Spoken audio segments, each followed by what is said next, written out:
seorang istri di Karawang, Jawa Barat yang dituntut 1 tahun penjara karena marah pada suami yang pulang dalam keadaan mabuk jadi sorotan publik. Publik menilai kasus ini tidak layak sampai ke pengadilan. Kejaksaan Agung pun telah mengambil alih kasus ini. Dari hasil pemeriksaan terhadap 9 jaksa, Kejaksaan Agung berkesimpulan Kejari Karawang dan Kejati Jawa Barat tidak peka dalam menangani kasus semacam ini. Inilah Rosi, hukum timpang bagi perempuan.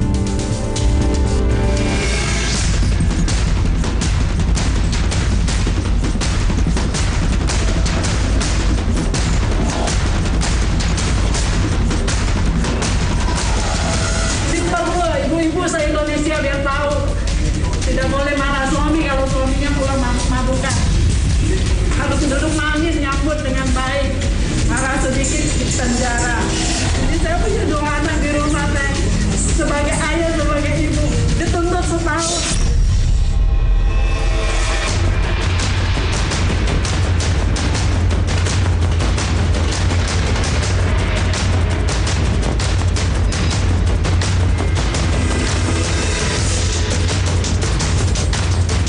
Kejaksaan Negeri Karawang maupun dari Kejaksaan Tinggi Jawa Barat tidak memiliki sense of crisis atau kepekaan.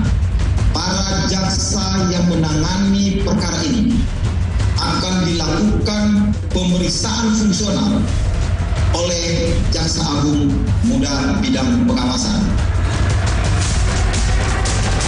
Sangat lelah. Harapan utama bebas dan bisa melanjutkan hidup untuk membesarkan anak-anak.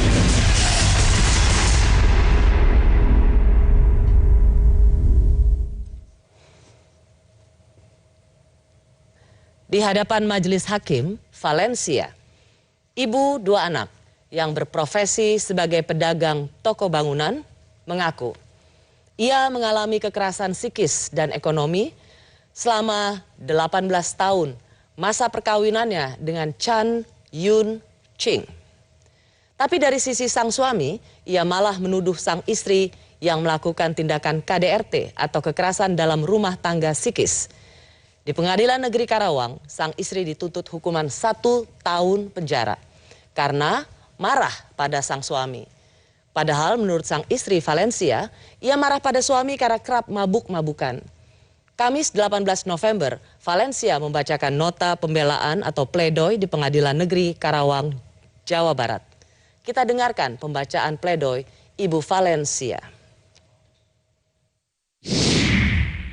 Pembelaan saya, habis gelap terbitlah kriminalisasi. Tanggal 2 Januari 2020, saya serasa lahir kembali setelah 20 tahun menjalani hidup seperti budak dan diperalat. Setelah disahkan perceraian saya dengan Chan Yun Ching oleh Pengadilan Negeri Karawang, dengan optimis saya berharap mendapat masa depan yang lebih baik dan hidup merdeka sebagai wanita Indonesia di negara tempat lahir saya.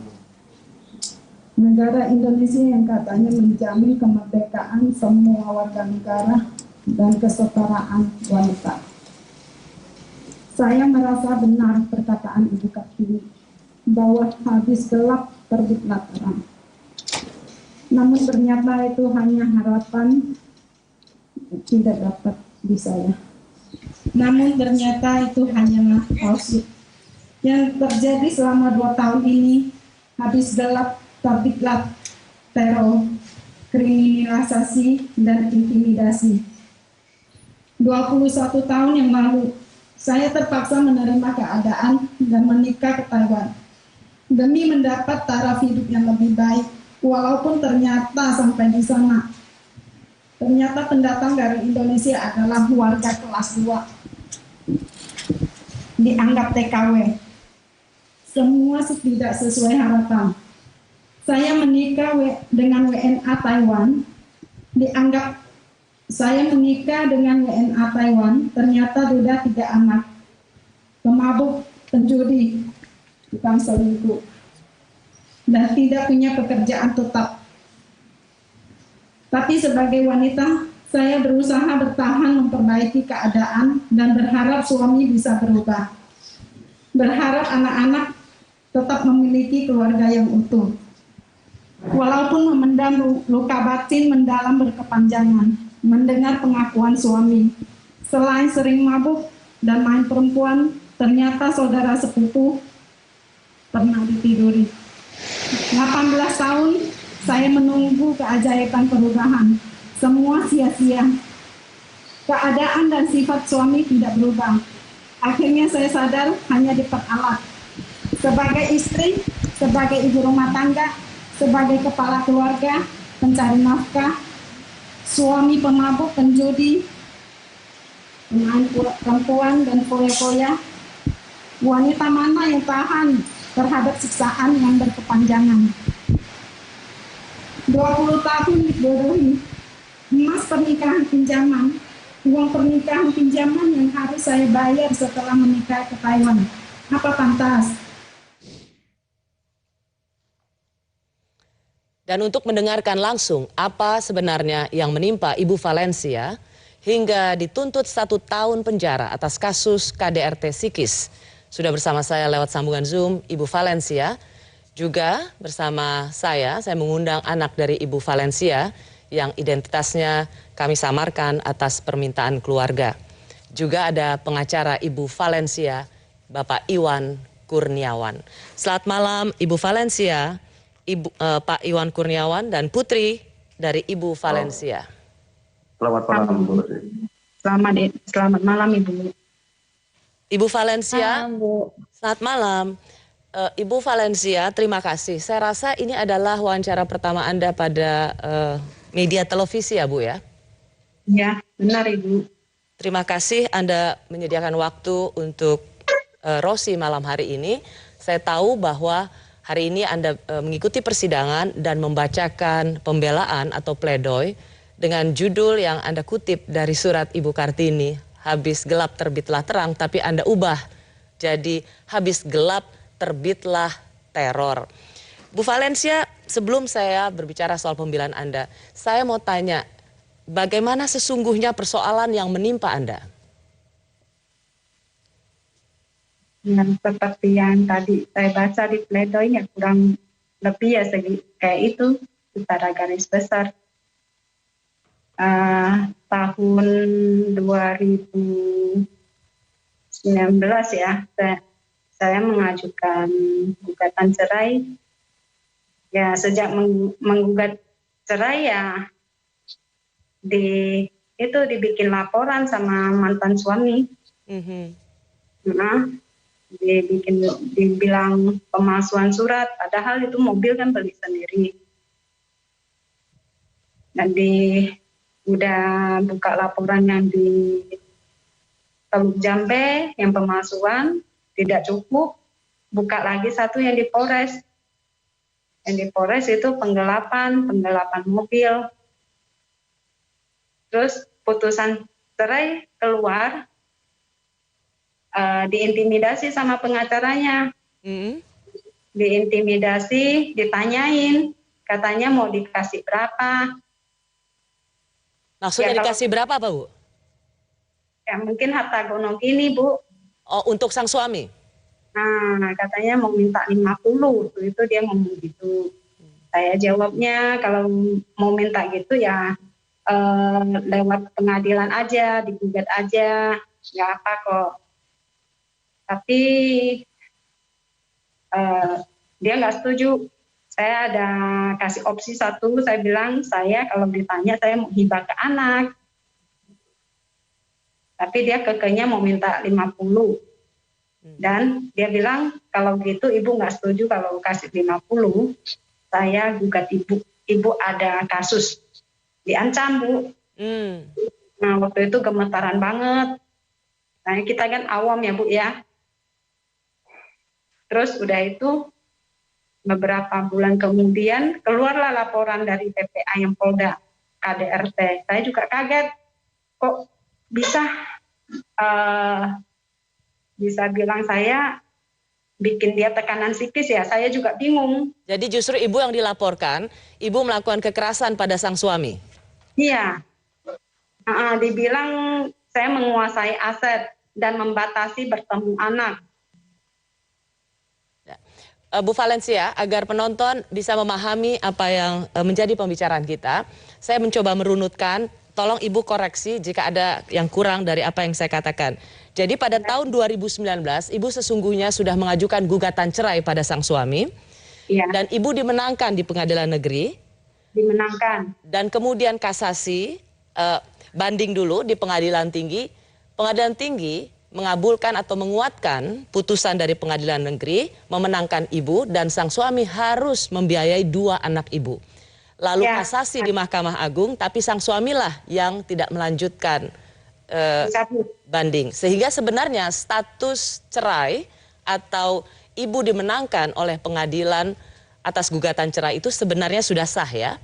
Suamilah yang harusnya membiayai nafkah kedua anak Ibu. Benar. Tetapi kemudian tadi Ibu cerita, suami melalui pengacara justru ingin ada harta gonogini sebesar 50 juta. 50%. Oh, 50% dari aset. Dari asetnya Ibu? Iya. Kira-kira berapa tuh Bu? Saya tidak pernah hitung. Oke, nggak apa-apa. 50% dari aset Ibu, Ibu tidak bersedia, tapi kemudian ada ancaman kalau Ibu tidak memberikan gonogini 50% dari asetnya Ibu Valencia, maka dia akan tetap mempersoalkan Bu Valencia. Dan jadilah... Saya. Bagaimana Bu? Membuat laporan buat saya katanya. Ya, dan jadilah laporan tentang kekerasan dalam rumah tangga yang dilakukan Ibu. Jadi Ibu katanya sering marah-marah pada suami? Saya marah-marah, ya namanya pertengkaran suami istri ya. Menikah sama dia, juga ekonomi juga bukannya bagus. Ya pasti ada pertengkar lah ya suami istri. Sebenarnya dia juga tipe pemabuk sih. Suka mabuk, suka judi. Itu yang bikin Ibu marah? Soalnya kalau pulang, udah muntah kemana-mana. Seberapa besar Bu, seberapa banyak frekuensi mabuknya seorang suami sehingga sebagai seorang istri punya kewajiban untuk marah, untuk mengingatkan, dan sangat wajar marah pada sang suami?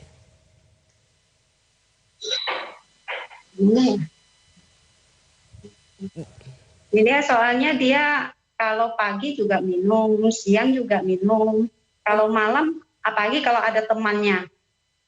Lebih parah lagi, sampai subuh dia bisa minumnya. Oh, dari pagi udah minum minuman? Udah mabuk?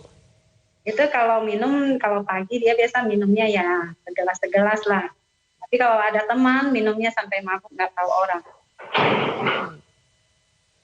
Nah, Bu, bagaimana ia bisa mendapatkan bukti bahwa Ibu marah-marah? Benar katanya direkam ya Bu? Sehingga itu menjadi dasar atau bukti sang suami bahwa Ibu melakukan kekerasan psikis pada sang suami. Bulan Februari dia meninggalkan rumah. Dan waktu itu kan toko acak-acakan, masih direnovasi. Dan saat itu ada pertengkaran sih ya. Pertengkaran, dia meninggalkan rumah. Terus karena galau, labil lah, saya telepon. Nah, mungkin saya ngoceh-ngoceh gitu, dia matiin telepon saya. Nah itu ya saya voice note ke dia. Voice note saya marah, kadang ya namanya istri ya, kadang marah, mulut marah, sebenarnya hati sih pengennya pulang gitu. Ya nggak taunya voice note saya itu yang dijadiin alat bukti. Sebagai alat bukti pada polisi, dipakai oleh jaksa sebagai dasar perlakuan kekerasan secara psikis Ibu ke suami. Ibu boleh ceritakan pada kami sebenarnya apa yang ada di voice note itu? Voice note-nya ya, saya juga tidak pernah mendengar dari pihak kejaksaan di sana, pengadilan tidak pernah membuka, cuman kasih baca hasil translate, dan translate-nya itu juga dipenggal-penggal dan bahasanya tidak seperti itu. Oh oke. Sebentar, saya ingin memperjelas ini. Jadi Ibu disebutkan membuat voice note oleh kejaksaan, itu ditranskrip dan Ibu merasa bahwa transkrip itu tidak sesuai dengan apa yang Ibu ucapkan sebenarnya? Ada sedikit, tapi bukan maksud yang itu. Misalnya Ibu bisa berbagi pada kami? Seperti apa ya? Saya pernah ngomong kalau nggak salah, kamu kok begitu ya? Bukan, kamu benar-benar bukan kayak manusia loh. Kamu benar-benar kayak, kita ada bahasa kayaknya. Kamu tuh benar-benar kayak cukeu lo gitu. Tapi di translate-nya, hei anjing lo, babi lo, keluar lo, ceraikan saya. Tidak seperti itu. Apalagi voice note itu tidak pernah diperdengarkan di persidangan. Nah, sehingga Ibu sendiri tidak mendengar suara Ibu yang Ibu rekam dan Ibu kirimkan pada suami. Iya, iya. Apakah Ibu pernah protes soal itu di persidangan? Tidak pernah. Terakhir ini aja. Ya. Baik, Ibu Valencia, saya masih akan kembali untuk mendengarkan pengalaman Anda saat lagi. Dan seusai jeda, saya akan kembali dengan putri dari Ibu Valencia. Apa kesaksiannya? Saya kembali saat lagi.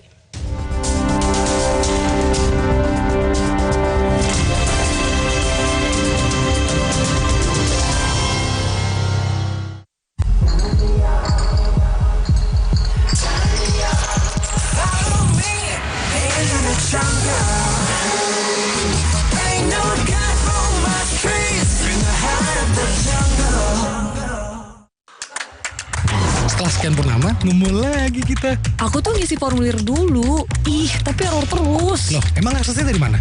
Website pedulilindungia.com. Sumpah ribet banget. Nah, itu yang hoax. Yang bener itu, download aplikasi Peduli Lindungi, kamu isi data diri, scan barcode, tinggal cek. Asli, gampang banget.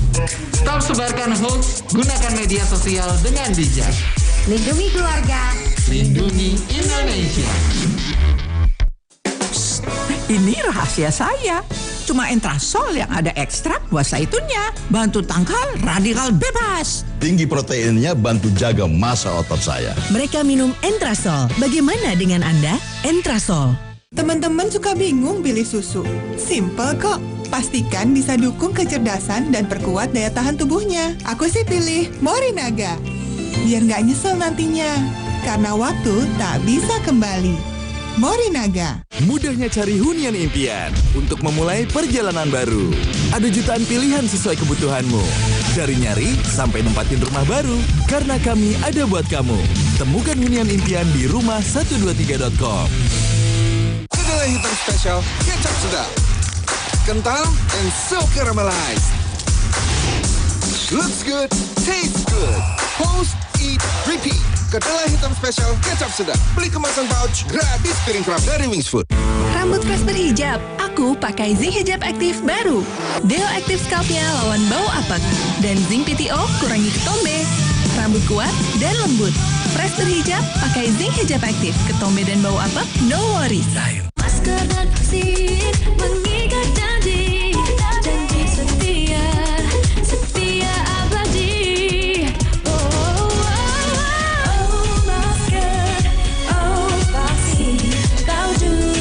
Sejati, ayo masker, ayo vaksin, tiada yang dapat merenggut sehatmu.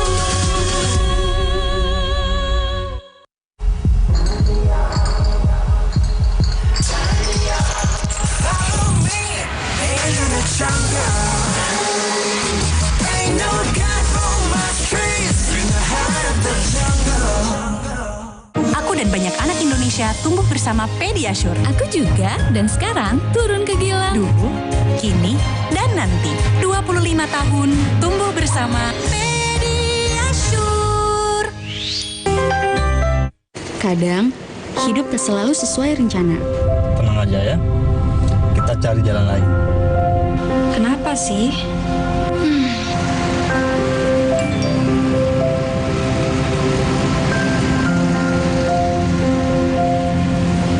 Begitu juga yang sedang merancang masa depan. Pak, bahan baku bangunnya sudah habis, Pak. Karena setiap kesulitan akan ada jalan kemudahan. Prosesnya lebih mudah Saatnya kita berperan hati demi hijrah bersama.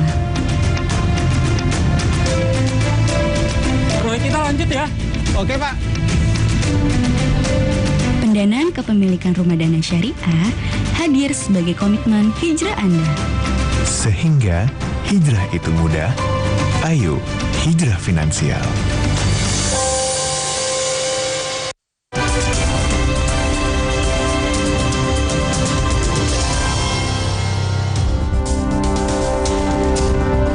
Terima kasih Anda masih di Rosi. Hukum timpang bagi perempuan. Itulah tema yang kita bicarakan malam hari ini. Saya masih bersama Ibu Valencia.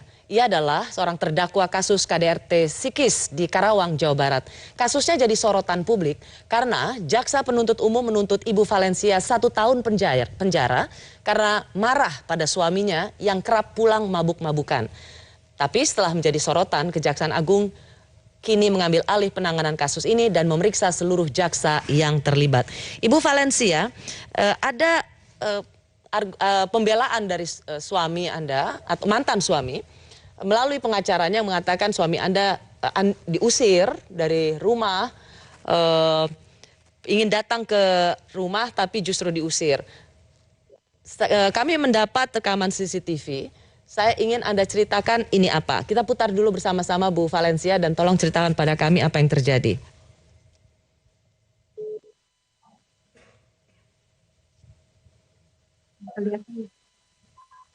Kelihatan tidak kelihatan.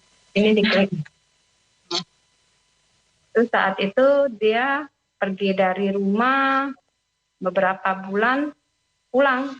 Ini yang baju merah mantan suami Anda ya? Iya, mantan suami pulang marah-marah, tuh nunjuk-nunjuk marah-marah. Oke, berarti 2 orang yang berbaju merah itu adalah mantan suami Anda yang sekarang sedang kita lihat bersama-sama. Yang baju merah satu lagi itu adalah Ibu Valencia? Ya, itu saya sendiri. Ini datang pada tanggal bulan 10 September ya, 2019? Iya. Jadi dia datang ke situ sedang langsung marah-marah Bu Valencia? Ya, marah-marah dan mengusir karyawan saya semuanya. Baik, berikutnya coba kita lihat.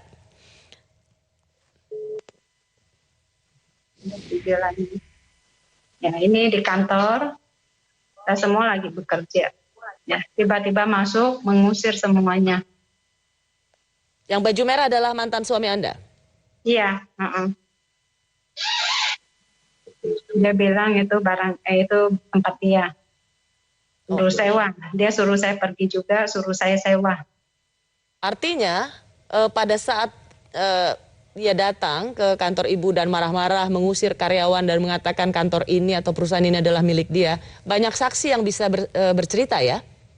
Ya, saksi juga yang duduk yang paling depan juga ada ikut hadir di pengadilan. Ikut hadir, memberikan pembelaan, maksudnya iya. Memberikan kesaksian yang meringankan Anda? Meringankan ya. Lalu ada satu lagi, coba saya ingin dengar cerita Bu Valencia. Ya Bu. Nah ini Bu Valencia apa yang terjadi? Ini apa nih peristiwanya? Ya dia balik, ngusir lagi. Ngusir beberapa kali. Lagi duduk dia ngusir gitu. Dia bilang itu tempat dia, jadi kalau saya di sini saya harus sewa. Itu kan semua yang di sana kan kerja kan yang satu konsultan. Dan semuanya kerja jadi kebingungan. Usaha terganggu, Bu. Kalau dilihat, meskipun di CCTV kita tidak bisa mendengar suara, tapi kita bisa melihat gerak tubuhnya. Ia memang di situ tampak memang sedang marah ya?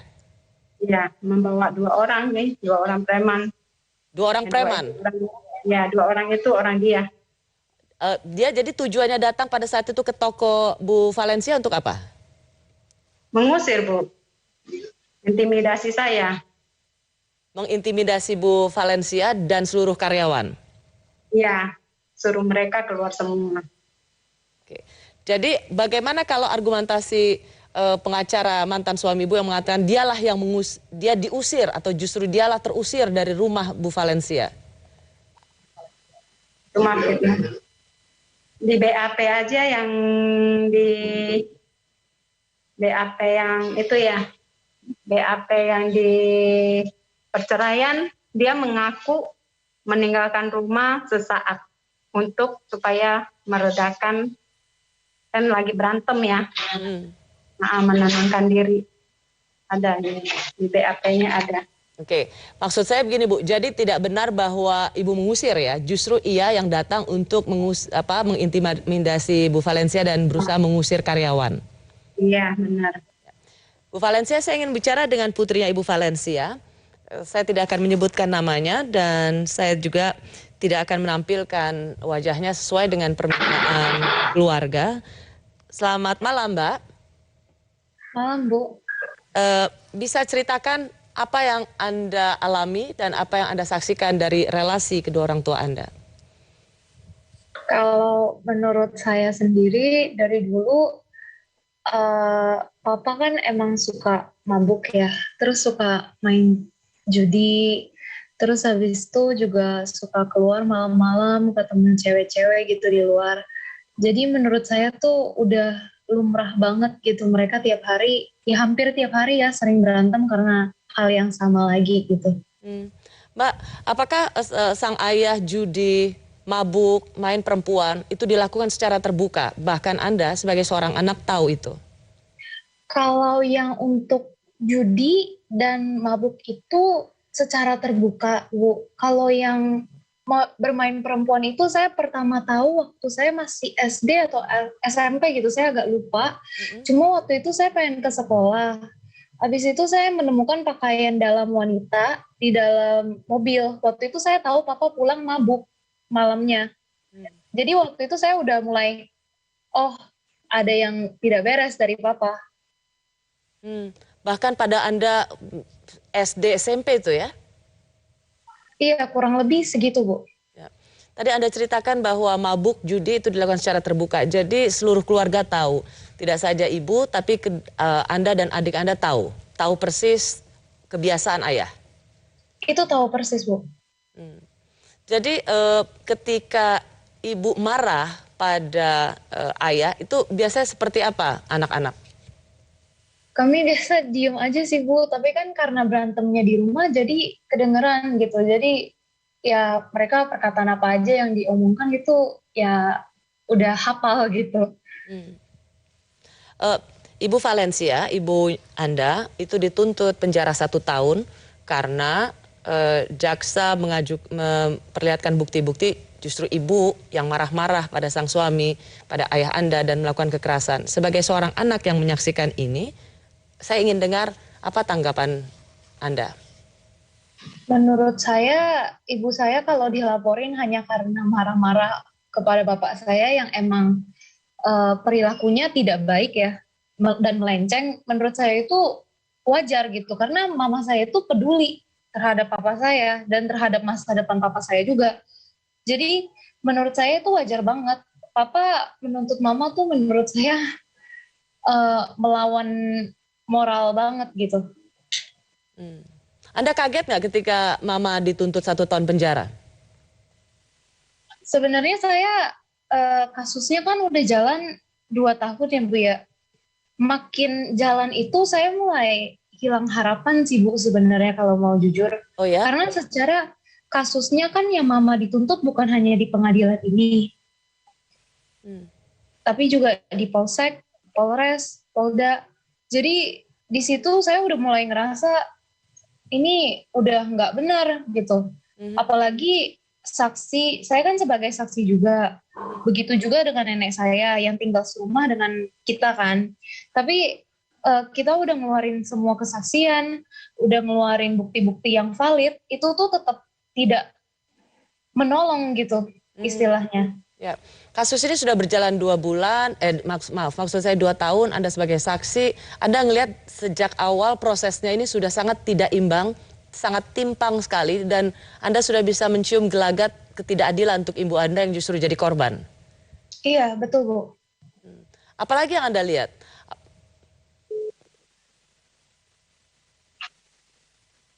Halo? Iya Bu. Apalagi yang Anda lihat atau apa yang Anda rasakan? Kalau yang saya lihat dan rasakan itu ya secara hukum ini tidak adil, secara kemanusiaan lebih tidak adil lagi. Jadi menurut saya kecewa iya, sakit hati iya, dan gimana ya, sedih sih Bu, lebih sedih. Emosinya lebih kebanyakan sedih. Ya, saya mendapat juga informasi dari Komnas Perempuan, sejak kasus ibu Anda bergulir hingga ke pengadilan, keluarga mengalami depresi berat, sehingga harus mendampingi pendampingan psikolog dari Pusat Pemberdayaan Perempuan dan Anak Kabupaten Karawang. Bisa cerita? Kalau mengenai psikolog, situasi ibu saya, mama saya itu setahu saya udah 2 kali overdosis karena obat tidur. Waktu itu kami sekeluarga sempat mengantar sampai ke IGD. Tapi mama ini overdosis karena obat tidur. Waktu itu saya juga pernah temenin mama ke psikiater, dan emang psikiater itu yang menyarankan untuk minum obat tidur karena terlalu banyak tekanan psikisnya. Tapi karena biasanya kalau misalnya panggilan itu bisa datang, kadang tuh mereka bisa manggil di hari yang sama dari Polsek, Polres, dan Polda. Jadi saya mengerti banget kalau mama itu sangat depresi. Terlebih karena papa terus menuntutnya itu nggak berhenti gitu.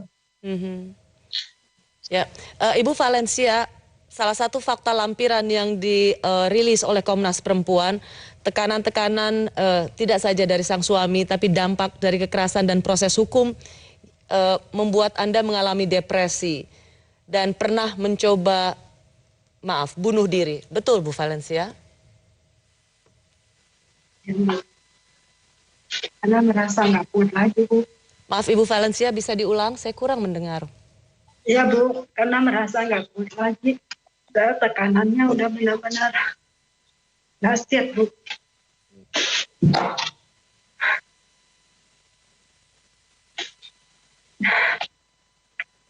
Nah, sekali minta ampun sama mama. Sujud bilang sama mama, benar-benar gak sanggup. Tapi pikir 2 anak harus gimana, siapa yang jaga.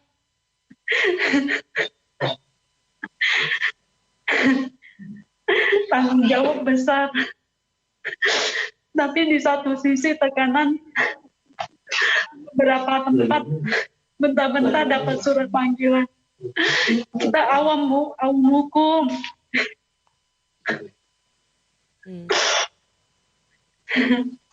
Ya, Ibu, saya ikut bisa merasakan dan ikut berbela rasa dengan apa yang Ibu rasakan. Dampak dari proses hukum ini yang cukup menghantam psikis Ibu Valencia. Apa sama seperti sang putri, Ibu juga sudah mencium adanya kejanggalan, ketidakadilan, ketimpangan hukum yang Bu Valencia rasakan? Sayang sekali kita Oke, saya rasa sambungan sedikit terputus pada Bu Valencia. Tidak apa, kita tunggu. Atau ke Pak Iwan dulu. Pak Iwan, bisa mendengar saya? Baru sih. Ya, Pak Iwan, tadi kita sudah mendengar bagaimana kesaksian dari Bu Valencia dan putrinya tentang kejanggalan-kejanggalan. Voice note yang tidak diperdengarkan di persidangan, tapi hanya transkrip dan kemudian diputar balikan. Sebagai pengacara, Anda juga melihat itu kejanggalan, tapi pertanyaan saya, mengapa Anda tidak mengajukan keberatan pada saat itu dihadapkan di persidangan? Oke, terima kasih. Ketika penanganan perkara ini, kami menandatangani kuasa sekitar tanggal 11 Agustus, gitu kan? 11 Agustus kemarin? Iya. Karena baru jadi ya? Baru, saya tidak menangani dari awal. Oke. Sehingga soal, sehingga soal bukti-bukti di persidangan bukan Anda waktu itu pengacaranya? Bukan. Jadi ketika pendampingan di Polda gitu, bukan saya yang dampingi, saya itu pendampingan ketika perkara ini sudah mau masuk persidangan, gitu. Ketika persidangan awal lancar. Dari dakwaan gitu kan, terus saksi-saksi, memang betul pada saat untuk voice note ini jaksa tidak bisa menunjukkan bukti untuk memutarkan ini. Wah, majelis hakim pun sudah telah meminta, bisa nggak ini diputar? Tapi sampai tidak terjadi itu untuk diputar, seperti itu. Terus kejanggalannya lagi ketika saksi-saksi. Dari saksi ahli fisikis pun yang dari Polda Jabar tidak bisa dihadirkan. Kalau menurut jaksa katanya bahwa saksi tersebut sibuk, tidak bisa untuk menghadiri menjadi kesaksian di persidangan. Ini saksi-saksi yang meringankan klien Anda ya? Ya, keterangan saksi yang dari ini Polda Jabar. Jadi kami kan tidak bisa untuk mensinkronisasi keterangan saksi tersebut kan, gitu. Jadi keterangan ini hanya sebelah pihak. Oke, hanya tertulis saja sehingga Anda tidak bisa bertanya pada saksi yang dari Polda. Betul. Ya, saya tapi ingin mengklarifikasi dulu. Tapi pada saat Anda mendampingi klien Anda di persidangan soal voice note yang hanya transkrip itu diminta juga oleh majelis hakim tapi tidak disediakan oleh jaksa penuntut umum. Betul, betul. Lalu kemudian juga saksi-saksi hanya keterangan tertulis dan tidak dihadapkan di persidangan. Betul. Dan semua itu merugikan klien Anda. Ya, betul. Dan begitupun ketika mau berlanjut ke tuntutan, ini ditunda sampai 4 kali. Dengan alasan bahwa tetap rentut belum turun dari Kejati. Ya, ini yang juga menjadi penjelasan dari Humas Kejaksaan Agung yang dilihat dari kejanggalannya adalah ada penundaan sampai 4 kali ya. Kalau menurut Anda apa yang terjadi? Menurut kita kan hanya menerima keterangan dari jaksa bahwa rentut belum turun dari Kejati. Kalau kita kan biasanya kalau kita penanganan perkara yang dari Kejati ini paling 2 minggu udah turun itu. Nah, ini sampai 4 kali belum turun-turun seperti itu. Sebagai seorang pengacara yang sudah malang melintang, menurut Anda apa yang terjadi di belakang itu? Saya juga aneh, ini kok seperti ini gitu. Ini kan baca canggih gitu kan. Tinggal koordinasi yang baik aja seperti itu. Baik. Komnas Perempuan sudah pernah meminta agar kasus Ibu Valencia dihentikan. Apa yang salah dari penanganan kasus ini? Saya kembali bersama Komisioner Komnas Perempuan.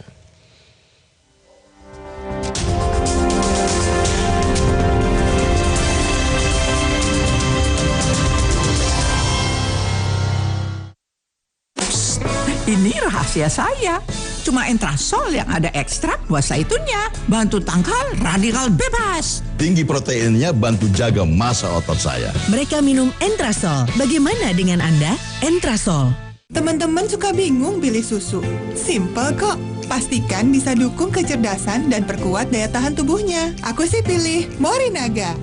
Biar nggak nyesel nantinya. Karena waktu tak bisa kembali. Morinaga.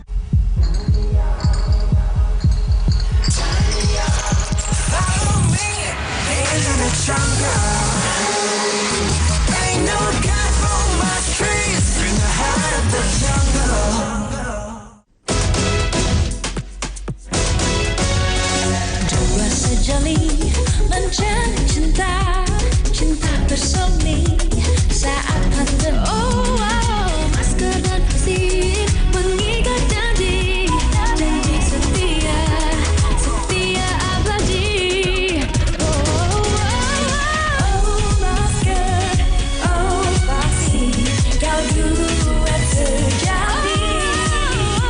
Ayo masker, ayo vaksin, tiada yang dapat merenggut sehatmu. Masker, vaksin, kau duet sejati. Ayo masker, ayo vaksin, tiada yang dapat merenggut sehatmu.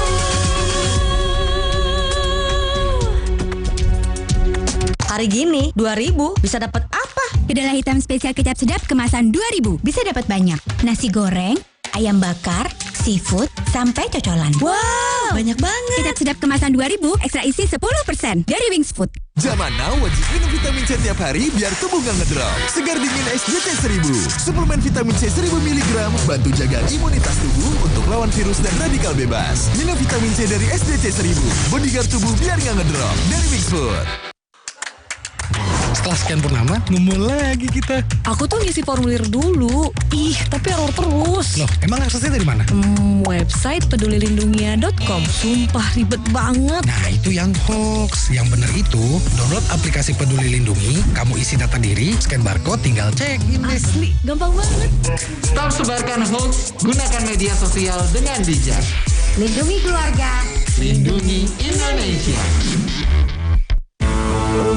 Meski berhijab, rambutku harus selalu fresh.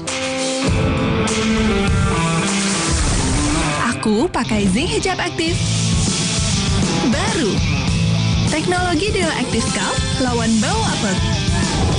Dan Zing PTO kurangi ketombe di semua sisi. Mawar damask dan zaitun bantu kuatkan dan lembutkan rambut. Fresh berhijab, pakai Zing Hijab Aktif sekarang. Ketombe dan bau apek, no worries. Aku dan banyak anak Indonesia tumbuh bersama Pediasure. Aku juga, dan sekarang turun ke gila. Dulu, kini, dan nanti. 25 tahun tumbuh bersama Pediasure.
Kejaksaan Negeri Karawang maupun dari Kejaksaan Tinggi Jawa Barat tidak memiliki sense of crisis atau kepekaan.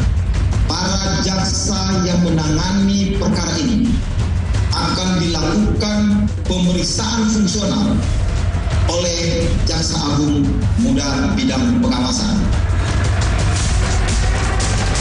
Sangat lelah. Harapan utama bebas dan bisa melanjutkan hidup untuk membesarkan anak-anak.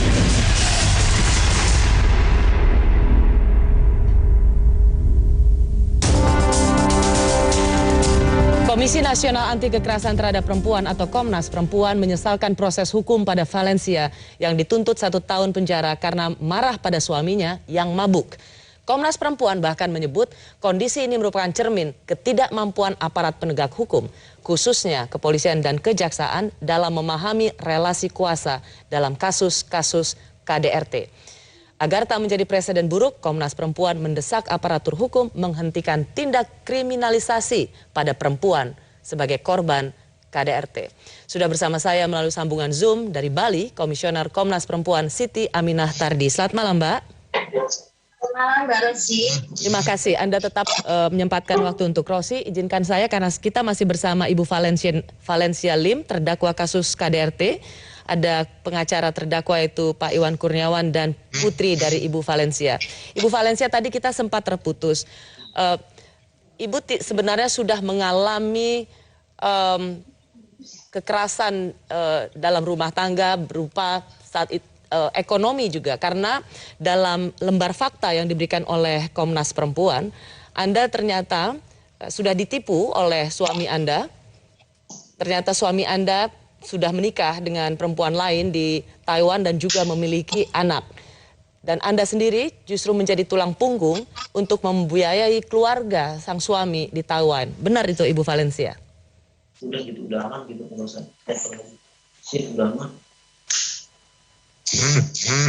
Rasanya Ibu Valencia masih dengan audio. Tadi handphone ibu belum. Oke, kalau begitu pertanyaan yang sama saya tanyakan pada Putri Ibu Valencia karena tadi saya sempat berbincang dengan dia mengetahui persis dari awal sampai akhir. Seberapa benar fakta ini, Mbak? Kalau yang dari saya tahu dari cerita papa dan mama itu dulu ke Taiwan itu kan menikah dengan papa. Papa itu kondisinya sudah bercerai, tapi seorang duda dan mempunyai 3 anak.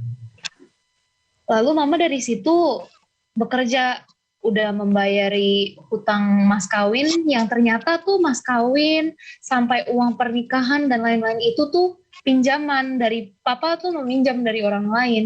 Sehingga mama di saat itu perlu bekerja banting tulang dari jadi buruh tani, buruh pabrik, pokoknya untuk membayar hutang-hutang dan membuat situasi ekonomi dalam keluarga lebih baik, termasuk untuk anak-anak papa juga, karena dari situ mama udah ambil ahli semua untuk membiayai anak-anaknya papa juga. Oke, jadi setelah kawin dengan papa justru mama yang jadi tulang punggung tidak saja untuk keluarga dengan 2 anak, tapi anak-anak papa dari perkawinan yang lalu dengan anak-anak mereka itu mama juga yang membiayai. Betul.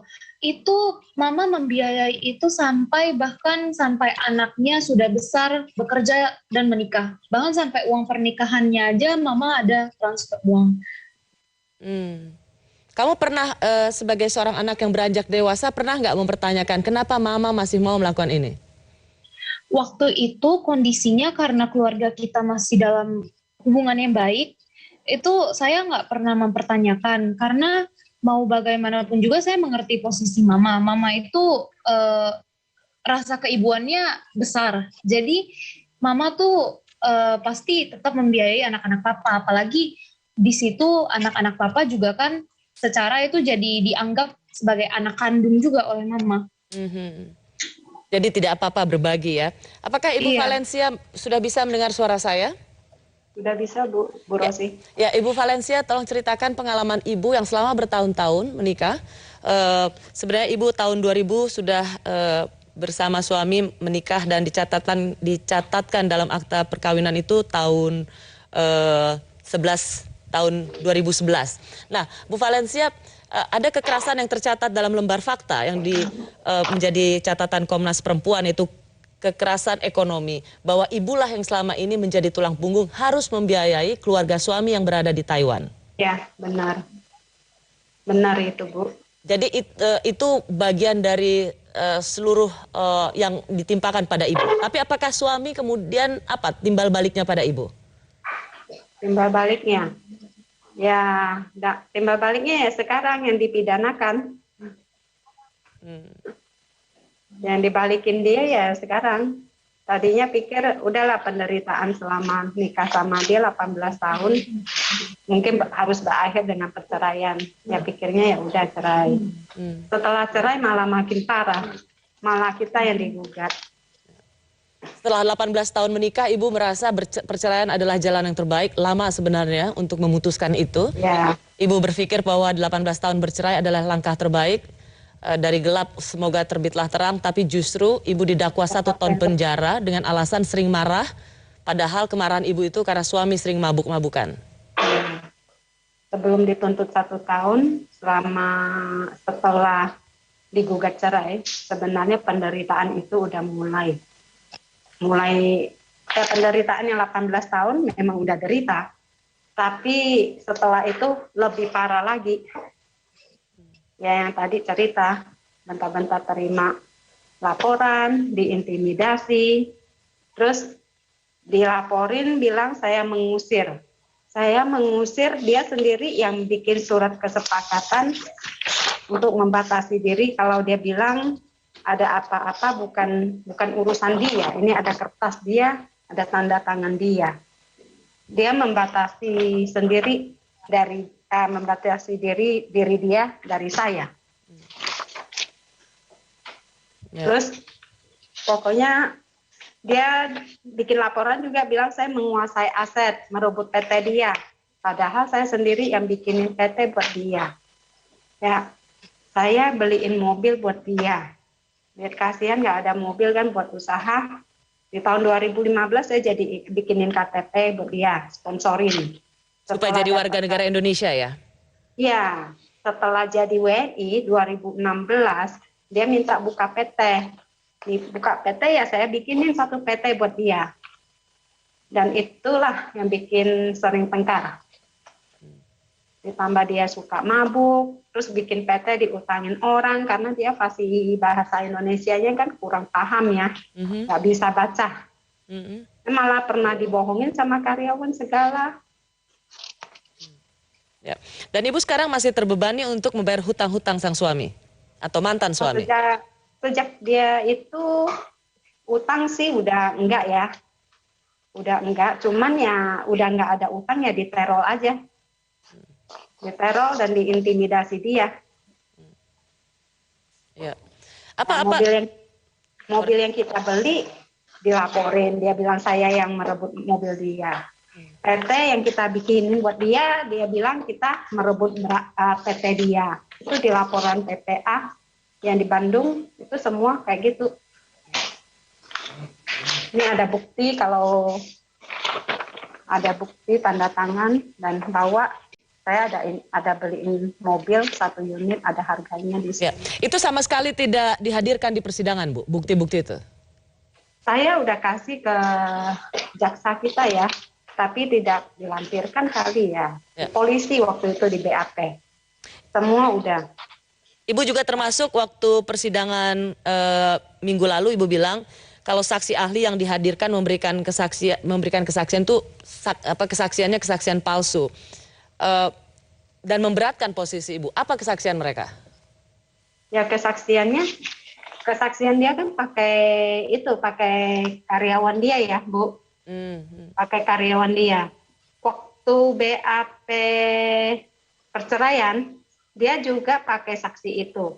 Waktu itu bilang bertengkar, ya semuanya bilang nggak tahu, tidak tahu. Terus di BAP yang PPA di bulan Desember ditanya waktu itu juga jawab tidak tahu tengkar tapi tidak ngerti. Tapi setelah itu kalau nggak salah April ya, BAP yang April itu setelah udah ditegur sama atasan lah ya, yang waktu itu kita ada minta bantuan dari atasan, terus ditegur.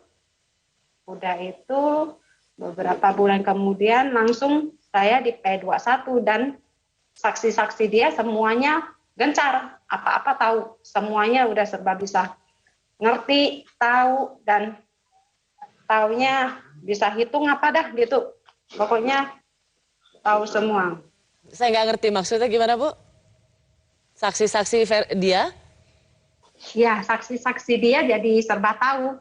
Jadi tahu saya maki dia, jadi ngerti bahasanya. Jadi semacam sudah dikondisikan ya, udah diajarin. Iya. Itu yang Anda lihat sebagai saksi yang dihadirkan dari suami Anda adalah saksi palsu. Dari Komnas Perempuan, Ibu Siti Aminah Tardi, Komnas Perempuan sudah memberikan sungguhnya alarm pada polisi dan kejaksaan untuk tidak meneruskan kasus ini. Apalagi sekarang sudah masuk ke dalam penuntutan 1 tahun penjara untuk sang istri. Mengapa menurut Anda polisi dan kejaksaan abai terhadap mengabaikan rasa keadilan pada seorang ibu yang justru mengalami penyiksaan secara psikis bertahun-tahun lamanya dan justru dituntut 1 tahun penjara? Iya, Mbak Rosi, jadi apa yang dialami oleh Ibu Valen ini karena ketidakmampuan kepolisian dan kejaksaan dalam memahami undang-undang PKDRT itu sendiri. Jadi kalau dibaca di undang-undang PKDRT itu walau tidak disebutkan tidak hanya melindungi perempuan, ini undang-undang PKDRT ini mengenali kerentanan khas perempuan. Misalnya hal ini bisa dilihat di bagian pertimbangan yang menyatakan bahwa korban kekerasan dalam rumah tangga adalah kebanyakan perempuan. Juga di dalam pengertian kekerasan dalam rumah tangga dinyatakan bahwa ini adalah perbuatan terhadap seseorang, terutama perempuan, juga di dalam penjelasan dinyatakan bahwa Undang-Undang PKDRT ini adalah bentuk keberpihakan negara, bentuk afirmasi kepada istri-istri dalam relasi suami istri yang mengalami kekerasan. Nah, karena itu kami memandang bahwa penerapan Undang-Undang PKDRT terhadap korban KDRT sendiri itu menjadikan Undang-Undang PKDRT itu menjadi alat impunitas bagi pelaku, sekaligus jadi mengaburkan siapa sesungguhnya korban. Ya. Padahal karena kalau kita lihat Mbak Siti Aminah Tardi, karena kalau kita lihat ia sudah cerai, ia dikuatkan pada saat banding dikuatkan oleh Pengadilan Tinggi, mengajukan banding, tapi kemudian suaminya yang menarik kembali laporan itu. Seharusnya posisi sang istri sudah cukup kuat begitu, tidak masuk di akal sehat ketika suami mengadukan bahwa istrinya marah-marah dan kemudian mengabaikan seluruh bukti-bukti yang diberikan oleh sang istri. Apa yang selain ketidakpekaan, tetapi apa sebenarnya atau ketidakmampuan aparat penegak hukum memahami undang-undang tentang KDRT, apa yang sesungguhnya terjadi pada aparat penegak hukum? Apakah ini sekedar tidak paham atau ada permainan uang di sini? Siapa yang berani lebih bayar, siapa yang berani bayar lebih besar, ia yang akan dimenangkan. Kalau dalam kasus ini atau kasus yang lain ketika korban KDRT ini ditempatkan sebagai tersangka, kami melihat dari cara membaca Undang-Undang PKDRT juga perspektif aparat penegak hukum. Kalau misalnya apa yang disampaikan oleh Mbak Rosi terkait siapa yang membayar atau tidak, mungkin itu harus dilakukan penelitian lebih lanjut. Tapi sebenarnya kasus ini tidak hanya dialami oleh Ibu Valencia. Komnas Perempuan menerima banyak laporan bagaimana korban KDRT mengalami kriminalisasi yang menurut kami ini adalah bentuk reviktimisasi terhadap korban KDRT yang dilakukan oleh suami atau mantan suami. Nah, apa yang terjadi pada Ibu Valencia ini kan sebenarnya adalah bentuk KDRT berlanjut karena posisinya peristiwa yang diadukan pada posisi Ibu Valencia ini sudah dalam posisi secara de facto sudah bercerai. Atau kita bisa menyebutnya sebenarnya ini bentuk post-separation abuse, KDRT berlanjut. Nah, ini disebabkan sebenarnya adalah relasi kuasa yang dimiliki oleh laki-laki terhadap perempuan. Ia ingin terus mengontrol mantan pasangannya, ingin terus mengintimidasi atau menyakiti serta menghukum, serta ada kebutuhan untuk tanda kutip menang. Nah, nilai-nilai inilah yang menjadikan korban-korban KDRT walaupun sudah bercerai masih menghadapi bentuk-bentuk kekerasan. Nah, hal ini yang mungkin tidak dipahami, termasuk kalau dalam kasus Ibu Valencia, jika saja aparat kepolisian dan kejaksaan mau menjadikan sejarah atau bentuk-bentuk ketidakadilan yang dialami oleh Ibu Valencia selama 18 tahun, maka tidak boleh ia ditempatkan sebagai tersangka atau terdakwa, termasuk dengan menjadikan putusan perceraian di tingkat pertama maupun tingkat banding. Betul. Itu sebenarnya tidak saja mereka yang ahli hukum yang dapat mengartikulasikan itu. Masyarakat awam sendiri bertanya-tanya, kok bisa? Rasanya tidak perlu ahli hukum untuk dapat berpihak atau memberikan rasa keadilan. Terima kasih Mbak Siti Aminah Tardi. Saya ke Ibu Valencia lagi. Bu Valencia, hari ini Anda mengatakan pada awak media dengan harapan Anda yaitu ingin bebas. Tadi setelah memberikan pledoi atau pembelaan, bagaimana rasanya Anda?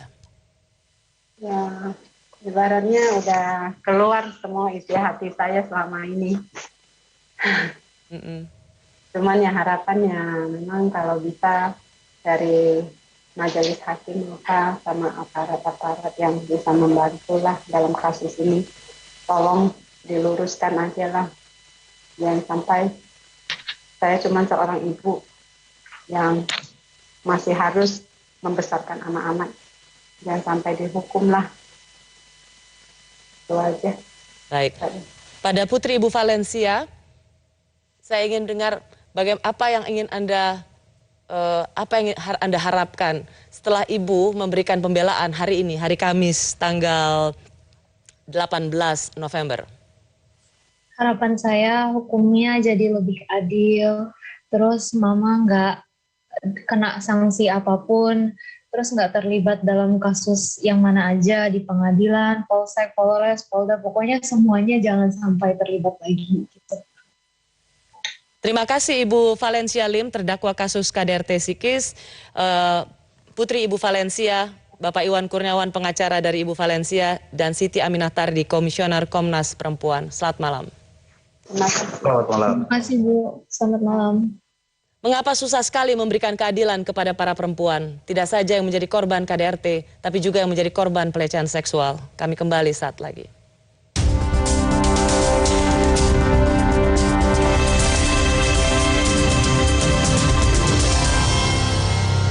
Oh, capek banget. Dikirimin dulu dong sayang.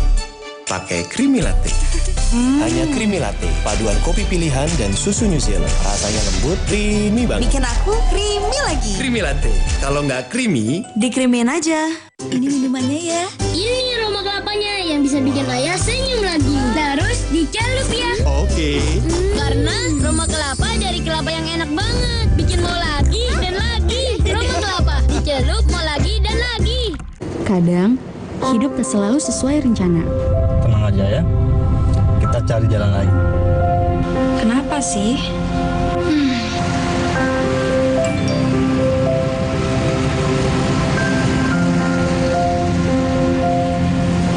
Begitu juga yang sedang merancang masa depan. Pak, bahan baku bangunnya sudah habis, Pak. Karena setiap kesulitan akan ada jalan kemudahan.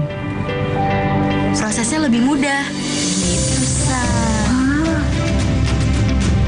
Saatnya kita berperan hati demi hijrah bersama. Proyek kita lanjut ya. Oke, Pak. Pendanaan kepemilikan rumah dana syariah hadir sebagai komitmen hijrah Anda. Sehingga hijrah itu mudah, ayo hijrah finansial. Saat semua dimulai dari sebuah genggaman yang ternyata dapat menyebarkan kebaikan. Siapapun bisa jadi pahlawan. Yuk saling bantu. Lindungi keluarga, lindungi Indonesia. Zaman now wajib minum vitamin C tiap hari biar tubuh gak ngedrop. Segar dingin SJT 1000. Suplemen vitamin C 1000 mg bantu jaga imunitas tubuh untuk lawan virus dan radikal bebas. Minum vitamin C dari SJT 1000. Bodyguard tubuh biar gak ngedrop. Dari Mix Food. Masker dan vaksin mengikat janji, janji setia, setia abadi. Oh, masker, oh vaksin, kau buat sejati. Ayo masker, ayo vaksin, tiada yang dapat merenggut sehatmu. Aku dan banyak anak Indonesia tumbuh bersama Pediasure. Aku juga, dan sekarang turun ke Gilang. Dulu, kini, dan nanti. 25 tahun tumbuh bersama Pediasure. Ini minumannya ya. Ini aroma kelapanya yang bisa bikin ayah senyum lagi. Terus dicelup ya. Oke. Karena aroma kelapa dari kelapa yang enak banget. Bikin mau lagi dan lagi. Aroma kelapa dicelup mau lagi dan lagi. Duh, capek banget. Dikirimin dulu dong sayang. Pakai Creamy Latte. Hanya Creamy Latte, paduan kopi pilihan dan susu New Zealand. Rasanya lembut, creamy banget. Bikin aku creamy lagi. Creamy Latte. Kalau nggak creamy, dikremin aja. Misi boyang, misi pakai aplikasi Mapers Media. Cewek itu nggak boleh dianggap lemah. Butuhnya dikasih banyak hadiah. Gak butuh perhatian, butuhnya gampang bayar tagihan. Gak butuh banyak janji, butuhnya bisa trouble setting mandiri. Aduh. Download sekarang bosku.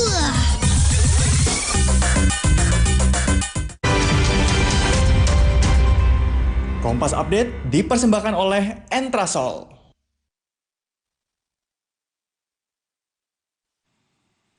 Selamat malam, kembali kami perbarui informasi Anda di Kompas Update, saya Vidi Batlolone. Saudara, cuaca buruk menyebabkan banjir terjadi di Sisilia, Italia. Banjir menyebabkan kerusakan di sejumlah titik kota. Air bercampur lumpur membanjiri jalan-jalan di kota Sirakusa saat cuaca buruk melanda pantai tenggara Pulau Sisilia, Italia. Tugas penyelamat melaporkan telah melakukan lebih dari 300 operasi untuk membantu warga. Banjir juga menyebabkan kerusakan bangunan dan menghanyutkan mobil warga. Tidak ada korban jiwa dalam peristiwa ini.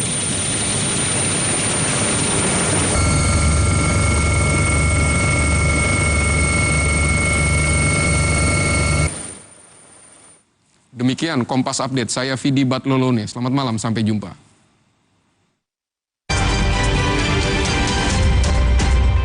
Kompas Update dipersembahkan oleh Morinaga.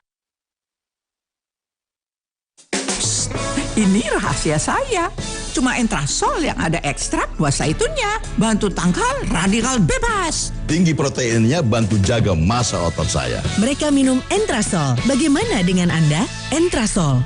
Teman-teman suka bingung pilih susu. Simple kok. Pastikan bisa dukung kecerdasan dan perkuat daya tahan tubuhnya. Aku sih pilih Morinaga. Biar nggak nyesel nantinya. Karena waktu tak bisa kembali. Morinaga.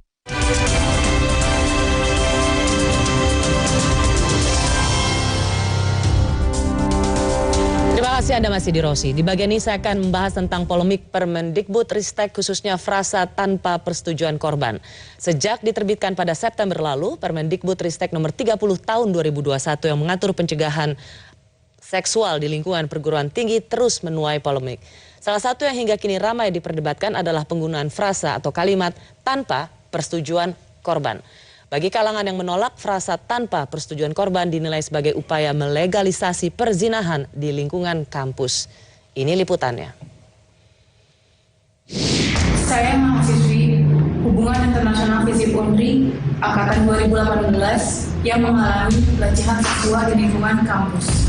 Kronologi pelecehan seksual yang saya terima tersebut terjadi pada tanggal 27 Oktober pada hari Rabu jam 12.30.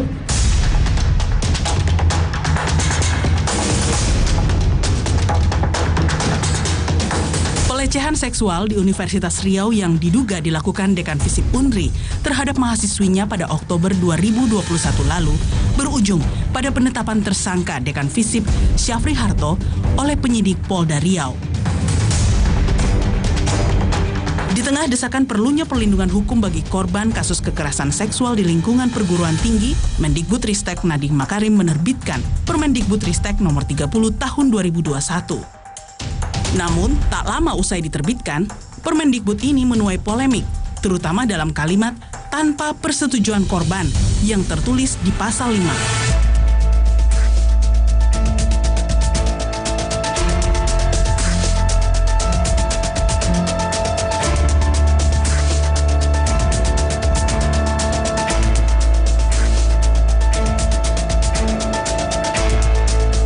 Satu penolakan datang dari organisasi Islam Muhammadiyah. Dikutip dari laman Twitternya pada 11 November lalu, Muhammadiyah menilai peraturan ini mengandung unsur legalisasi terhadap perbuatan asusila dan seks bebas berbasis persetujuan. Karenanya, tidak cukup dengan persetujuan, namun juga harus berbasis pada aturan-aturan agama.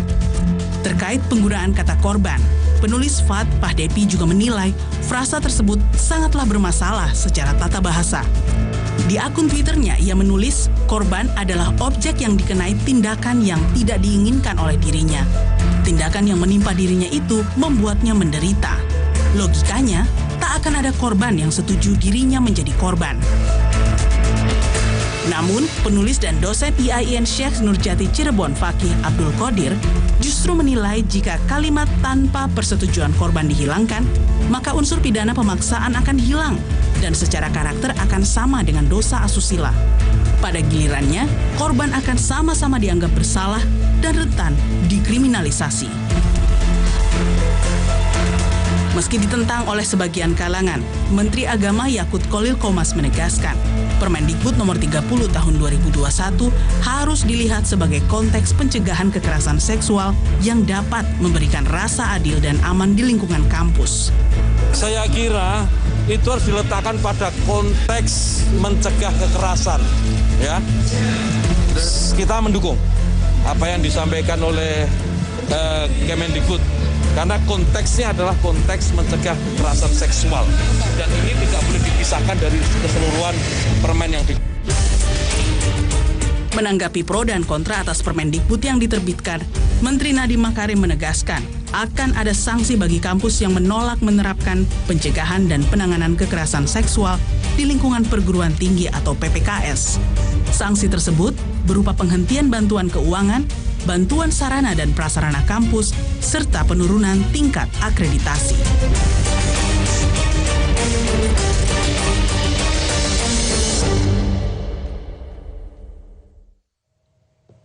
Untuk membahas pro kontra soal frasa tanpa persetujuan korban, sudah bersama saya di studio Menara Kompas penulis Fat Pahdepi dan aktivis perempuan dari Jaringan Masyarakat Sipil untuk pengesahan RUU Penghapusan Kekerasan Seksual, Kalis Mardiasi. Selamat malam, Kalis. Selamat malam, Fat.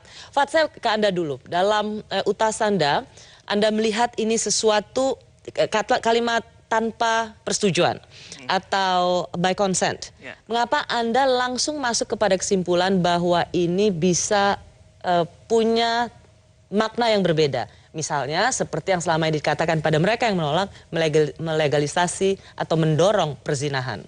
Ya, pertama saya harus katakan bahwa saya kira semangatnya semua pihak setuju pada pencegahan dan penanganan kekerasan seksual di perguruan tinggi. Itu clear ya? Itu clear. Jadi baik Muhammadiyah, Aisyah, atau Ormas maupun tokoh yang berpolemik dalam Permendikbud ini, semua semangatnya sama, mau melawan dan tidak setuju pada kekerasan seksual di perguruan tinggi. Tapi memang frasa tanpa persetujuan korban itu, setuju atau tidak, apapun bentuk perdebatannya, dia multitafsir.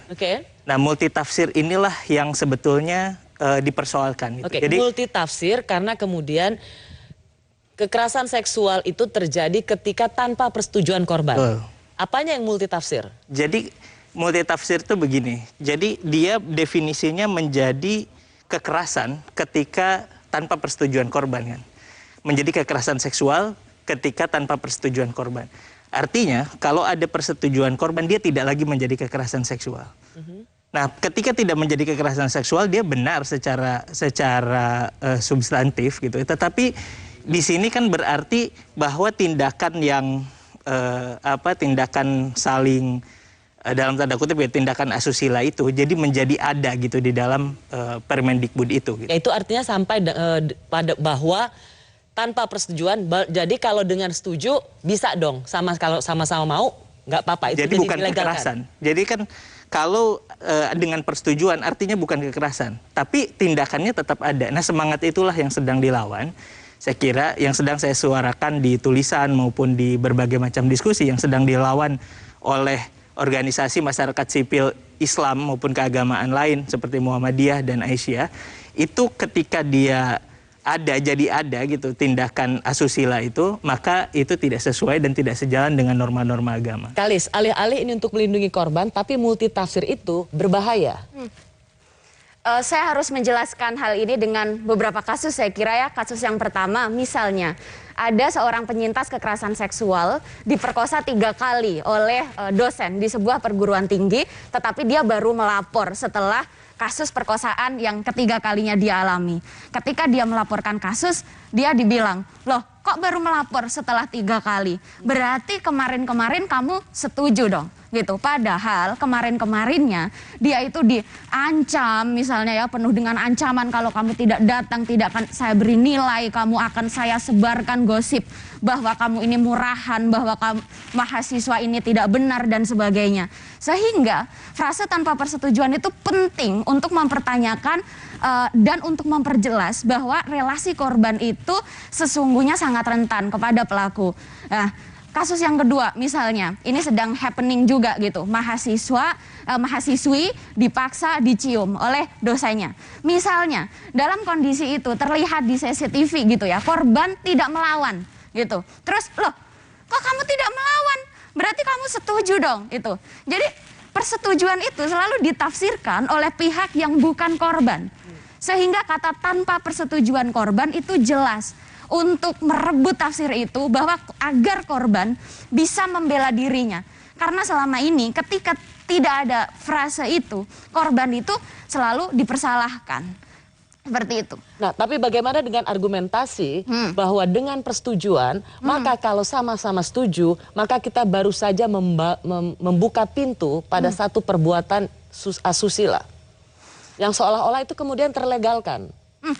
Itu saya kira tidak benar gitu ya, karena ketika kita bicara undang-undang pencegahan dan penanganan kasus kekerasan seksual, kita hanya membicarakan kasus kekerasan seksual gitu. Dan pasal 5 ini tidak hanya bisa dibaca dengan ayat 1 dan ayat 2, tetapi kita harus membacanya di ayat 3 ini loh penjelasannya gitu. Bahwa ketika ada penyintas, seorang mahasiswi dipaksa cium oleh dosennya dan dia tidak bisa bergerak, itu dia dalam kondisi tonic immobility atau dia mengalami kelumpuhan sementara sehingga dia tidak bisa melakukan perlawanan. Frase tanpa persetujuan korban ini sesungguhnya harus muncul dan tidak boleh dihapus karena menjelaskan kondisi fisik khusus yang dialami oleh korban kekerasan seksual dan kondisi psikis dan kondisi mental yang khusus yang dialami oleh korban kekerasan seksual. Pak kan selama sekolah di Melbourne, jadi by consent itu adalah sebuah terminologi yang sangat universal. Mengapa itu menurut Anda multitafsir ketika itu diadopsi dalam bahasa Indonesia? Pertama, dalam hal kebijakan publik atau public policy, kita harus melihat bahwa produk hukum formal negara seperti permen, undang-undang, dan lain sebagainya, sifatnya harus bersifat normatif. Artinya mengadopsi norma dan nilai-nilai yang berlaku di negara tersebut. Indonesia ini negara yang majemuk, termasuk di dalamnya adalah komunitas muslim yang diwakili oleh civil society Islam seperti Muhammadiyah, Aisyah, NU, dan lain sebagainya. Ketika ada keberatan misalnya, dan artinya harus juga sebuah produk hukum, sebuah produk kebijakan juga harus berangkat dari nilai-nilai ini.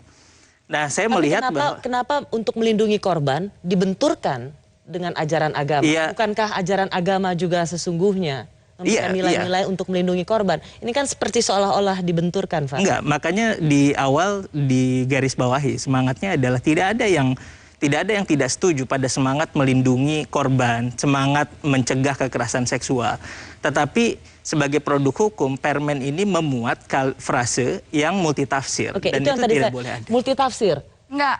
Kalau sih saya tuh agak gimana gitu ketika membaca tweet dari Kafat ya. Katakannya dalam logika hukum formal, redaksi substansi hukum itu harus sejelas-jelasnya gitu.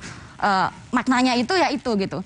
Tetapi di tweet selanjutnya Kafat juga menafsiri bahwa ini nanti takut ditafsirkan yang enggak-enggak, membuka kemungkinan untuk zina, seks, suka sama suka lah. Itu kan jelas tidak ada redaksinya.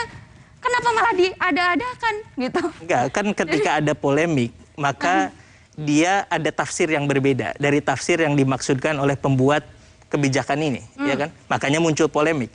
Muncul ketidaksetujuan, permintaan untuk direvisi. Kan tidak perlu diada-adakan, uang jelas yang satu kata kan polemik ini ada. Saja harus jelas. Gitu. Nah, fakta bahwa polemik ini ada ketidaksetujuan, bahkan sampai viral jadi perbincangan di publik seperti sekarang diperdebatkan di televisi. Artinya ada keberatan dari kelompok tertentu, dari pihak tertentu. Keberatan ini berasal dari tafsir yang berbeda dengan tafsir. Dan Fat merasa keberatan itu valid. Keberatan itu valid, mendasar dan boleh diperjuangkan dan bisa diperjuangkan karena apalagi kalau kita misalnya melihat prinsip demokrasi deliberatif gitu ya, boleh karena prinsipnya adalah konsensus, majority rule, maka misalnya kelompok masyarakat yang merasa keberatan dengan frasa ini atau dengan substansi tertentu dalam sebuah peraturan menteri boleh menyuarakannya. Dan itulah yang sekarang sedang dilakukan dalam exercise demokrasi yang sah dan bisa dipertanggungjawabkan. Jadi kalau masih ada orang yang keberatan dengan frasa atau kalimat tanpa persetujuan korban, lalu kalimat apa yang bisa kita lakukan atau kita tuliskan demi memberikan keadilan pada korban? Kami kembali saat lagi.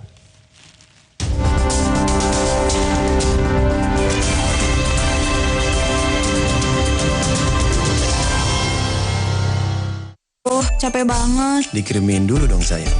Pakai Creamy Latte. Hanya Creamy Latte, paduan kopi pilihan dan susu New Zealand. Rasanya lembut, creamy banget. Bikin aku creamy lagi. Creamy Latte. Kalau nggak creamy, dikremin aja. Ini minumannya ya. Ini aroma kelapanya yang bisa bikin ayah senyum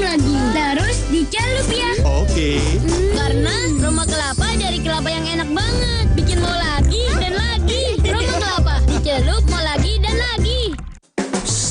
Ini rahasia saya. Cuma Entrasol yang ada ekstrak buah zaitunnya. Bantu tangkal radikal bebas. Tinggi proteinnya bantu jaga massa otot saya. Mereka minum Entrasol. Bagaimana dengan Anda? Entrasol. Teman-teman suka bingung pilih susu. Simple kok. Pastikan bisa dukung kecerdasan dan perkuat daya tahan tubuhnya. Aku sih pilih Morinaga. Biar nggak nyesel nantinya. Karena waktu tak bisa kembali. Morinaga.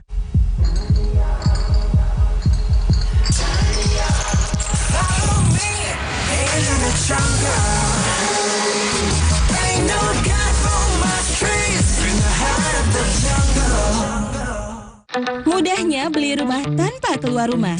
Kami hadir kembali untuk wujudkan rumah impianmu. Karena kami ada buat kamu. Nemenin nyari rumah impian di Mandiri Festival Properti Indonesia 2021. Tiap hari lo harus jaga daya tahan tubuh biar gak ngedrop. Minum segar dingin SDC 1000 jeruk nipis. Suplemen vitamin C kini 1000 mg. Bantu jaga imun tubuh. Minum vitamin C dari SDC 1000 biar tubuh gak ngedrop. Dari Wings Food.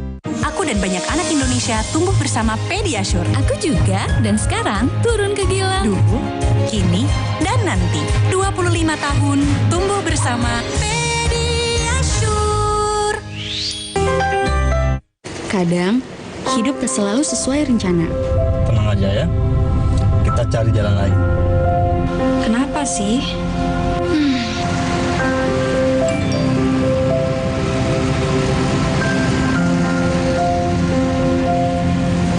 Begitu juga yang sedang merancang masa depan. Pak, bahan baku bangunnya sudah habis, Pak. Karena setiap kesulitan akan ada jalan kemudahan. Prosesnya lebih mudah. Gitu, Saatnya kita berperan hati demi hijrah bersama. Proyek kita lanjut ya. Oke, Pak. Pendanaan kepemilikan rumah dana syariah hadir sebagai komitmen hijrah Anda. Sehingga hijrah itu mudah, ayo hijrah finansial.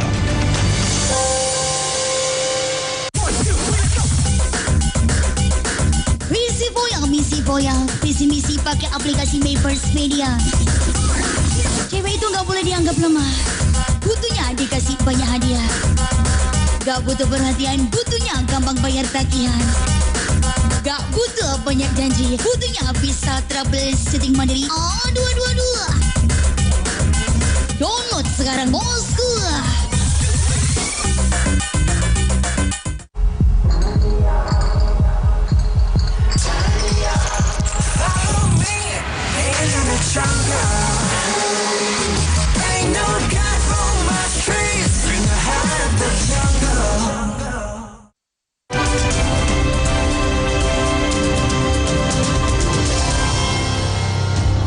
Terima kasih Anda masih di Rosi. Tema kita di bagian ini adalah polemik Permendikbudristek khususnya frasa tanpa persetujuan korban.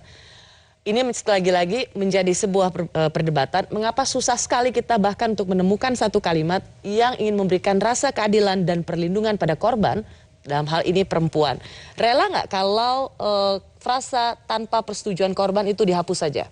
Frasa tanpa persetujuan korban tetap harus ada karena hanya di frasa itulah nasib keadilan untuk penyintas kekerasan seksual dipertaruhkan. Sudah terlalu banyak penyintas kekerasan seksual yang dituduh menikmati aktivitas kekerasan seksual yang ia alami. Sudah terlalu banyak penyintas pelecehan seksual yang dituduh, oh lo nggak ngelawan sih, lo rela masuk ke ruangan dosen lo ketika lagi sepi gitu ya, padahal dia lagi dijanjiin untuk bimbingan skripsi gitu ya. Dan hanya dengan frase itulah gitu kita mempertaruhkan keadilan untuk korban. Kalau itu tidak disetujui oleh FAT, maka apa kalimat yang ideal untuk melindungi korban? Pertama kita harus sepakat bahwa korban kekerasan seksual itu bisa laki-laki bisa perempuan. Ya. Artinya siapapun yang rentan itu rentan tuh dalam hal apapun ya, karakter, relasi kuasa, dia bisa menjadi korban kekerasan. Jadi semua harus dilindungi gitu ya. Nah, kan semangatnya adalah semangat melindungi siapapun yang menjadi korban juga, dan semangat kemudian memberi sanksi, menghukum siapapun yang melakukan tindak kekerasan seksual. Nah, inilah yang sebetulnya didefinisikan. Kan ada semangat untuk menghukum ini ada pada bagian sanksi, ada bagian yang lainnya. Nah, rekomendasi saya adalah semangat untuk melindungi korban itu harus berada dalam satu pasal yang dijelaskan bagaimana itu dirinci secara lebih detail gitu ya, apa saja yang harus dilakukan. Tapi memang yang menjadi sumber polemik adalah frase tanpa persetujuan korban. Maka frase itu ya dengan segala ya kan mekanisme dalam demokrasi gitu bisa ya dikontestasikan ide itu. Kalau banyak yang tidak setuju dan merasa bahwa itu multitafsir, saya kira ya harus legowo juga untuk menghapuskan. Kak Rosi, saya mungkin perlu memberikan penjelasan bahwa ada banyak yang bilang bahwa Permendikbudristek nomor 30 tahun 2021 ini produk yang ujuk-ujuk gitu ya. Padahal tidak benar gini, prosesnya itu ada 2 tahun dan melibatkan lebih dari 300 jaringan yang terdiri dari 3 elemen, yaitu jaringan masyarakat sipil, jaringan organisasi disabilitas, dan juga jaringan organisasi lintas iman. Jadi 300 jaringan lebih. Dan juga sebetulnya dari pihak perguruan tinggi di Indonesia itu sudah melibatkan akademisi atau skolarnya, melibatkan tenaga pendidik atau tendiknya, dan juga melibatkan mahasiswa. Jadi kalau ada yang merasa tidak diajak bicara, menurut Anda itu tidak ada basisnya? Ya faktanya. Seharusnya. Faktanya bisa kita dilihat Mas di daftar hadirnya, ada di jaringan organisasi lintas iman. Misalnya ada pernyataan dari Ketua Majelis Hukum dan HAM Aisyah bahwa Aisyah itu dilibatkan di masa-masa akhir gitu ya, bahkan ketika draft Permendikbud 30 ini sudah ada di Kementerian Hukum dan HAM.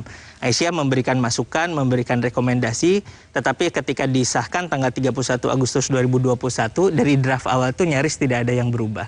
Ini kan menjadi sumber keberatan.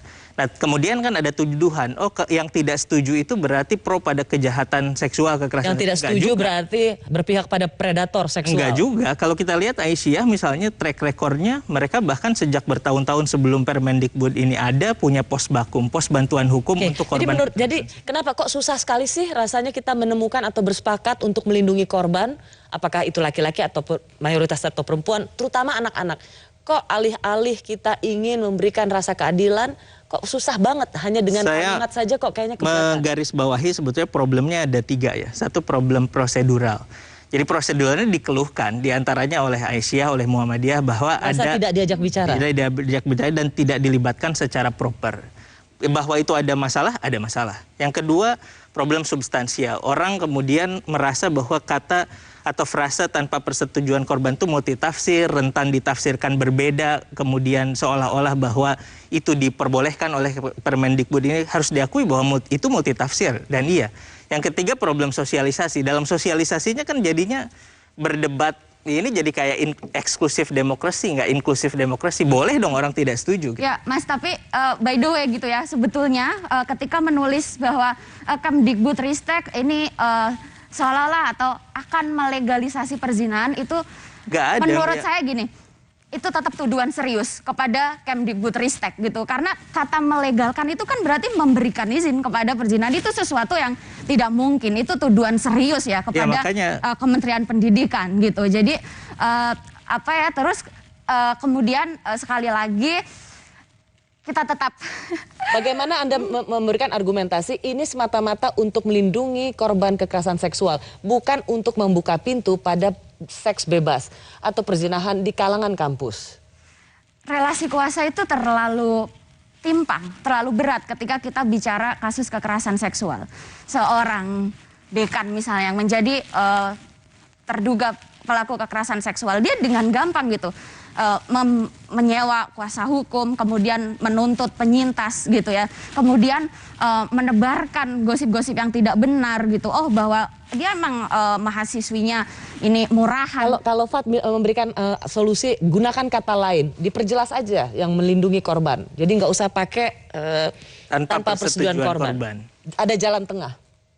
Tidak bisa Mas. Karena selama ini yang dilakukan oleh aparat penegak hukum, ini kita tidak hanya berbicara tentang substansi hukum, tetapi kita juga berbicara tentang struktur hukum dan budaya hukum yang ada di Indonesia. Substansi hukum tentang perlindungan korban kekerasan seksual kita bermasalah, struktur hukum kita bermasalah. Kalau di kasus Luhut Timur bahkan PTP 2 aja bermasalah. Saya mau tanya satu hal, tapi boleh nggak kalau ada pihak, termasuk kelompok masyarakat sipil, tokoh maupun masyarakat umum yang tidak setuju dan merasa bahwa ini multitafsir, boleh nggak? Tidak apa-apa, oleh karena itu kita berdebat secara intelek di acara ini. Nah itulah sebabnya ini sedang dikontestasikan, jadi tidak ada yang salah sebetulnya dalam proses ini. Saya mencatat 3, tadi itu problem yang ketiga adalah problem sosialisasi. Ketika Permendikbud ini disosialisasikan, jangan membawa ini menjadi demokrasi yang eksklusif, bahwa kan penumpang gelapnya jadi banyak. Karena kalau kita lihat BEM, mahasiswa sendiri mereka sangat mendukung dengan Permendikbud ini. Saya lihat yang dimaksud penumpang gelap itu sebetulnya siapa? Karena sebelumnya sebelum sosialisasi juga sudah ada uji publik di banyak kota. Ya, penumpang gelap itu bisa dua-duanya.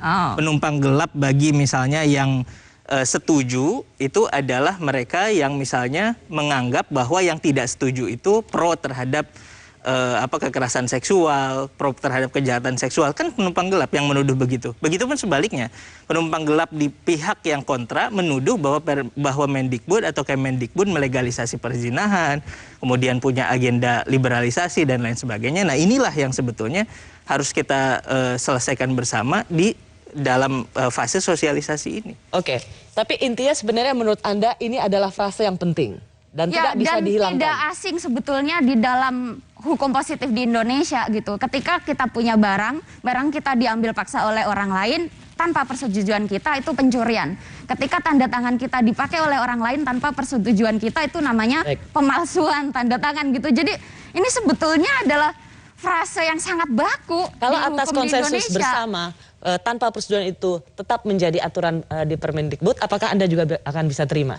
Ya bisa saja ketika misalnya memang sudah terbit. Ya kan sekarang sudah kan minta direvisi kan, minta diubah. Permintaannya direvisi. Kalau misalnya itu tetap jalan terus, apakah Anda juga bisa menerima sebagai bagian dari kesadaran kita memberikan keadilan pada korban kekerasan? Begini, ketika sebuah peraturan, apalagi seperti peraturan menteri ya, sudah diterbitkan, maka ketika ini fasenya fase disosialisasikan, publik boleh tidak setuju. Ya. Dan inilah yang sedang dilakukan juga. Anda berharap itu direvisi? Iya. Anda berharap?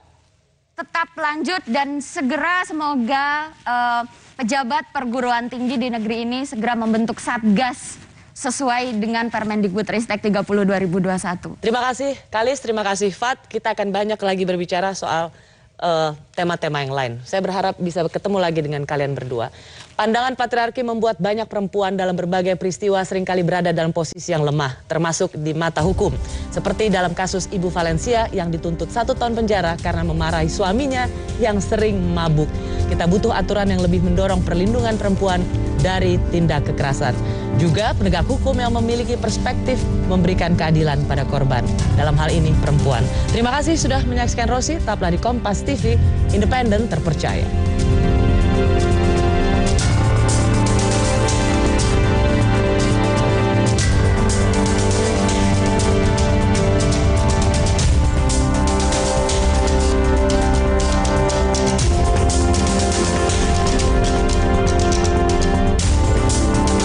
November ini, jadilah saksi kembalinya sang juara kebanggaan Indonesia disiarkan langsung dari Bangkok, Thailand. Jumat 19 November pukul 8 malam live di Kompas TV. November ini, jadilah saksi kembalinya sang juara kebanggaan Indonesia disiarkan langsung dari Bangkok, Thailand. Jumat 19 November pukul 8 malam live di Kompas TV.